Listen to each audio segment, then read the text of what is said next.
53 mots. Vous avez fait un communiqué de 53 mots le week-end dernier, vendredi. Il a suffi pour faire chuter le dollar de 38 000 à 27 000. Qu'est-ce que ça veut dire? Ça veut dire que l'histoire du dollar au Liban est politique et non pas économique?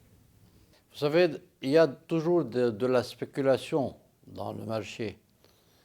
La Banque centrale a un objectif, c'est de stabiliser le marché d'échange, et ceci pour que le pouvoir d'achat soit préservé autant que possible vu la crise que nous vivons.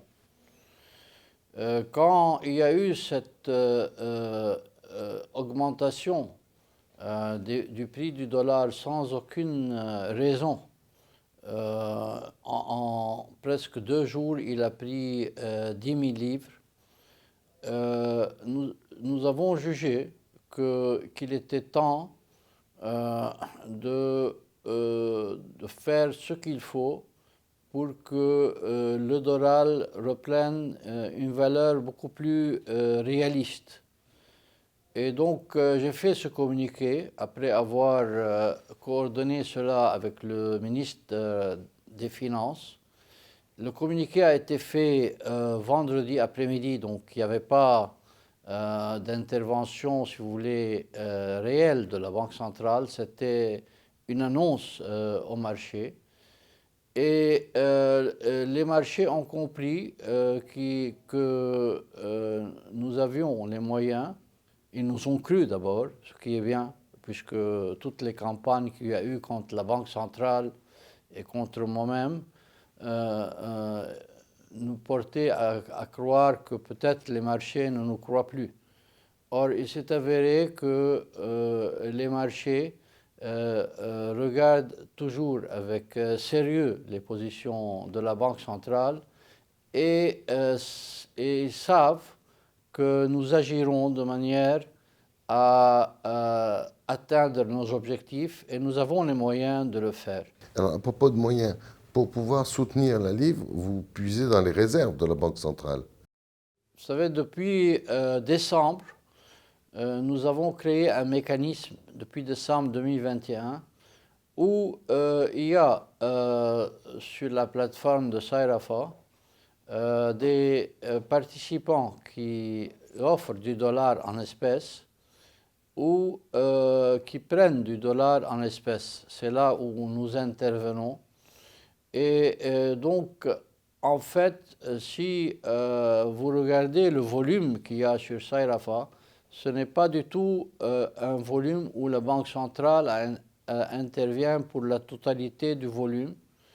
Et parfois, nous recevons plus de dollars que nous émettons. Tout dépend de la situation du marché. Donc nos réserves, qui étaient de 12 milliards de dollars, sont toujours à ces niveaux-là, peut-être un peu moins, 11 milliards 800 actuellement. Mais la dégradation de 200 millions est surtout due au fait que dans nos réserves, il y a de l'euro et que la valeur de l'euro par rapport au dollar a baissé. Donc, il y a des gens, pour vous, qui manipulent le dollar. Il y a certainement des gens qui manipulent, il y a de la spéculation, il y a aussi une utilisation à des fins politiques Il y a du des gens dollar. qui ont même dit, c'est Riyad Salem avait stabilisé le dollar pour les élections, après il a laissé filer. Non, en fait, ce qui s'est passé avant les élections, c'était bien avant. C'est-à-dire, si vous vous rappelez, en janvier, nous avions nous avions fait une déclaration comme quoi nous allions ramasser tous les livres qu'il y avait dans le marché. Et le dollar avait chuté à l'époque de 34 000 livres à 22 000 livres. Et le marché parallèle était même parfois plus bas en termes de taux par rapport au dollar que Sairafa. La hausse du dollar a commencé avec la guerre entre la Russie et l'Ukraine. Cette guerre a fait que les produits de matières premières ont presque doublé, surtout les produits pétroliers. Les prix du fret ont augmenté d'une manière très importante et même les prix des matières alimentaires ont augmenté. Et il y a même des initiatives de la Banque mondiale pour aider les pays à acheter le blé.